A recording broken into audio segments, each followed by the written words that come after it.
السلام علیکم۔ روزانہ واقعات اور کہانیاں سننے کے لیے ہمارے چینل کو سبسکرائب کریں۔ ایک بوڑھی عورت مسجد کے سامنے بھیک مانگتی تھی۔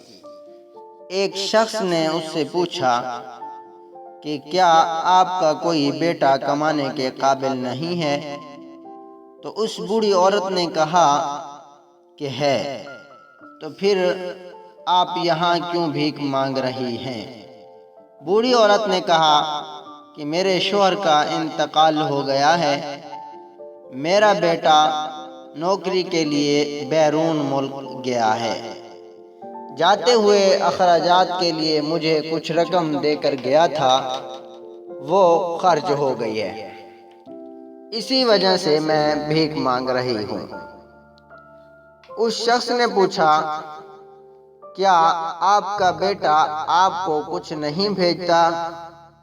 بوڑھی عورت نے کہا میرا بیٹا ہر ماہ رنگا رنگ کاغذ بھیجتا ہے، جس میں گھر میں دیوار پر چپکا کر رکھ دیتی ہوں۔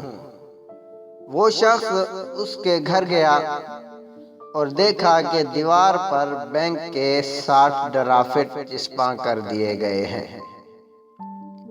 ہر ڈرافٹ 50,000 روپے کا تھا۔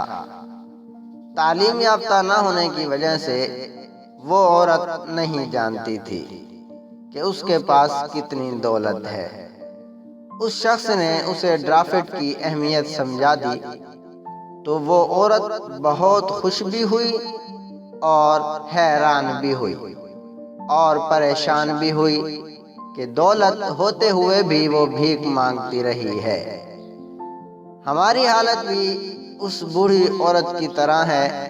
ہمارے پاس قرآن ہے اور ہم اسے اپنے منہ سے چومتے اور ماتھے پر لگا کر اپنے گھر میں رکھتے ہیں، لیکن ہم اس کا فائدہ صرف اس صورت میں اٹھا سکیں گے کہ جب ہم اسے پڑھیں گے اور اس کے معانی اور تفسیر کو سمجھیں گے اور اس کو اپنی عملی زندگی میں لے آئیں گے، تب ہی انشاءاللہ ہماری دنیا اور اس کے بعد کی زندگی دونوں بہتر ہوگی۔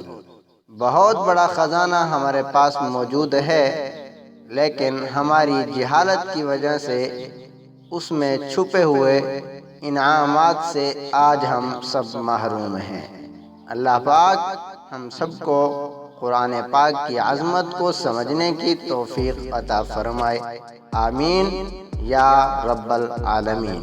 آپ حضرات سے گزارش ہے کہ اسی طرح کے واقعات اور کہانیاں سننے کے لیے ہمارے اس جلوی سٹوریز کو سبسکرائب کریں۔ شکریہ۔